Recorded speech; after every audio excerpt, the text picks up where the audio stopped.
Magandang hapon po, mga taga-Gapan at taga-San Leonardo. Ito po ay usaping Gapan at San Leonardo na lang muna, kaya yung dalawang bahay muna binabanggit ko. Kasi ako po ay nandito sa Congress ngayon at ako po ay nagkatrabaho dito para sa atin sa ika-4 na distrito. Kaya lang po, may nagpadala sa akin ng video. Nag-live po, yung nag-live, yung mayor ng San Leonardo, nasa Gapan. Alam nyo ba ano sinasabi doon, mga napakinggan ko?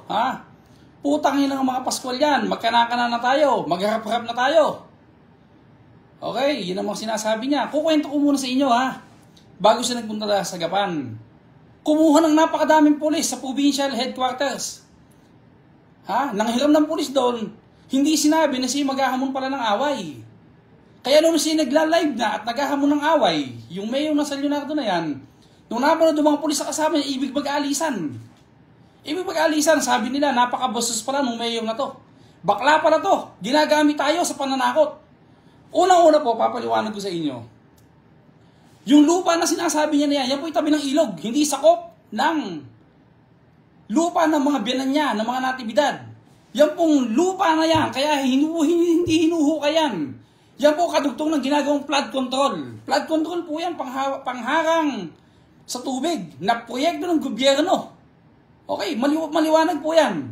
Yun ang hindi niya naipaliwanag kanina. At yun po, dulong-dulo na, kung napan yun sa live niya, nung nung Mayor Ellen Naganyo na yan, nung takantado na yan, tubig na yun. Tubig na. Ako, inuunawa kita, Mayor Ellen. Unang-una, matanda ka na. Matanda ka na eh. Iniisip ko na lang, nasanay ka na kinakausap mo lagi, yung mga puta, yung mga pokpok sa diversyon, yung mga biros na pag-aari mo, bugaw ka lang eh. Ano ba trabaho mo? Sa buong Pilipinas, sino ang merong beer house at putahan na merong business permit? San Leonardo lang.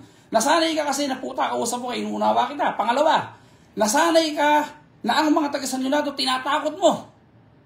Hindi ka pwedeng manakot, hindi mo pwedeng takutin si Congressman Eming Pascual. Mga taga San Leonardo, pag tinakot kayo niya, sabihin nyo sa akin, isa lang ang napansin ko sa'yo. Huwag mo nagsalita ka, isa lang napansin ko sa'yo. Nanginginig ka sa takot. Nanginginig, para kang bakla, Ellen Naganyo. Kitang-kita ko, nanginginig ka sa takot. Pasalamat ka, wala ako dyan, dito ako sa Congress. Ang nakakahiya pa, kumuha ka ng mga polis sa provincial headquarters. Magkana-kana. Magharap-harap. Hindi ka na nahiya sa kapulisan, disente ka bang tao? Inuunawa din kita dyan. Siguro, puwet na puwet ka, wala ka pang tulog. Dahil ang buhay mo naman, alam ko naman, magsugal sa gabi, sumabong, magkasino. Bukod sa puwet ka pa siguro natalo ka pa, wala kang pera, hindi ba? Sasabihin mo, na vlogger ako, edi vlogger ang lahat ng politiko. Vlogger ka din, vlogger din ang asawa mo.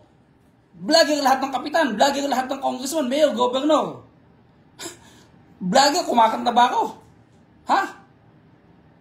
Sumasayaw ba ako? Palibasa, wala kang maipakita na ginawa nyo dyan sa bayan ng San Leonardo. Ano ba ginawa nyo sa bayan ng San Leonardo? Yung sabungan mo. Sabungan mo nakatapat ng simbahan.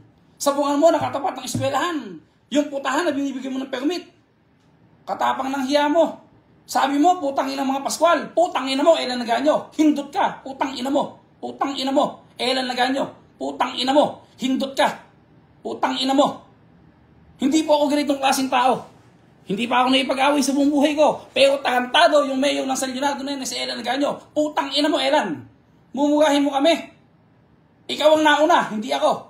Ba't mumurahin mo kami? Iginagalang kita dahil matanda ka na, may rayuma ka na. Pero tarantado ka, gago ka, hindot ka. Putang ina mo. Hindi ka na nahiya sa kapulisan. Sa mga nanood ng live niya kanina, pagkatapos mag-live, tumatakbo. Papunta sa kanya, taka na baka ikaw kung mangyayari sa akin dito. Hoy, takantado ka, walang ano sa idan. Maglakad ka man ang nakatapak sa Gapan, walang gagalaw sa'yo. Baka ihatid bakta ng San Leonardo Dahil ginagalang ka, dahil matanda ka na Pero wag mo kayong babasusin, mumurahin mo putang ina mga Paskwal. Putang ina mo din. Anong magkana ka na, magharap-harap. Dapat tinawagan mo ako. Nung nagharap tayo. Nung ako po nagpunta sa San Leonardo, nung isang araw na sinasabi niya, hindi siya pinuntahan ko. Hindi ako nagpunta doon para manakot. Nag-i-inspection po ako doon. ng ginagawang mga proyekto ko. Okay? Hindi pa ako naghahanap ng away na katulad niya. Natuwa lang sa akin na hindi ikutan ko lahat ng proyekto ko. Siya ang dumating doon. Testigo po ang provincial director ng mga kapulisan. Siya ang dumating, hinaharang yung pagpapagawa. Baka kulang ka sa SOP, nangihingi ka siguro ng lagay. Ha? Uulitin ko. Ang sabi mo kanina, putang ina mga Pascual. Putang ina mo, Ellen Aganyo. Putang ina mo din. Putang na mo. Hayop ka. Hindi ako kaya mong takutin. Kasi nasanay ka, tinatakot mo mga taga San Leonardo eh. Nasanay ka na lahat, tinatakot mo eh. Mga tao niyan, pinapatay mo pa eh. Takantado ka. Huwag mo kong sama sa tatakutin mo. Ba't ba galit sa akin yung Ellen Aganyo na yan? Unang-una po, para din yung sa mga nanonood. Yung asawa niya, nakaupong mayor. Barangay captain ako, tinalo ko. Di, yung mga ninanakaw nila, di ala na silang pangsugal. Yung asawa niya, nakaupong congresswoman, nilaban ako, tinalo ko. Kaya galit sa akin yan. Eh di, kaya, mangampanya kayo, sabihin nyo, ginawa nyo maganda. Sasabihin ko maganda ang ginawa ko maganda. Hayaan natin mamili ang tao. Pero yung mananakot ka, putang ina mo. Sasabihin mo pa, putang ina mga Pascual. Kaya po ako nagmumura para sa kaman lahat. Ang sabi niya kasi kanina, putang ina mga Pascual, magkanakanan tayo, maghapap. Gago daw ako. Ikaw ang takantado, ikaw ang gago. Mayor Ellen Aganyo ng bayan ng San Leonardo. Putang ina mo. Ang mga taga San Leonardo, nanggingit-ngit na sa'yo, sawang-sawa na sa pagmumukha mo. Putang ina mo, wala kang ginawang maganda dyan. Ako po ay nangihingi na paumanhin sa mga nakakapunod dito. Pasensya na po kayo. Hindi ko po alam na lalabas sa bibig ko ang mga ganitong salita. Pero dahil po sa napakabastos nung Ellen Aganyo na yan, yung sinasabi niyang putang ina daw ng mga Pascual, eh putang ina mo din, Ellen.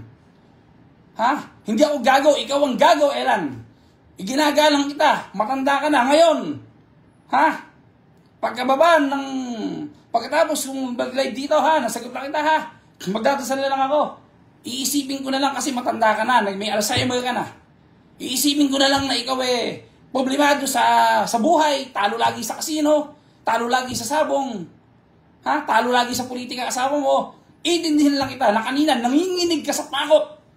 Panoorin nyo yung live niyan, nanginginig sa takot, nagtatapang-tapangan.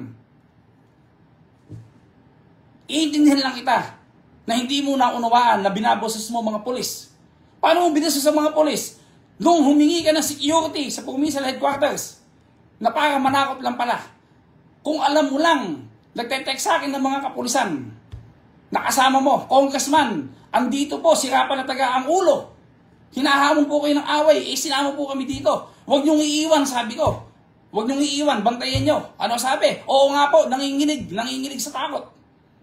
At para sa mga nakapanood, pagkatapos siya magsalita, tumatakbo sa sakyan, takot na takot. Huwag kang matakot. Mayor Ellen sa bayan ng Gapan, tahimik kami, hindi kami masamang tao, mababait ang mga taga-Gapan. Matakot ka sa mga taga-San Leonardo, madaming galit sa'yo, sa dami ng wilalang hiya mo dyan. Sa dami ng sinalahula mo dyan.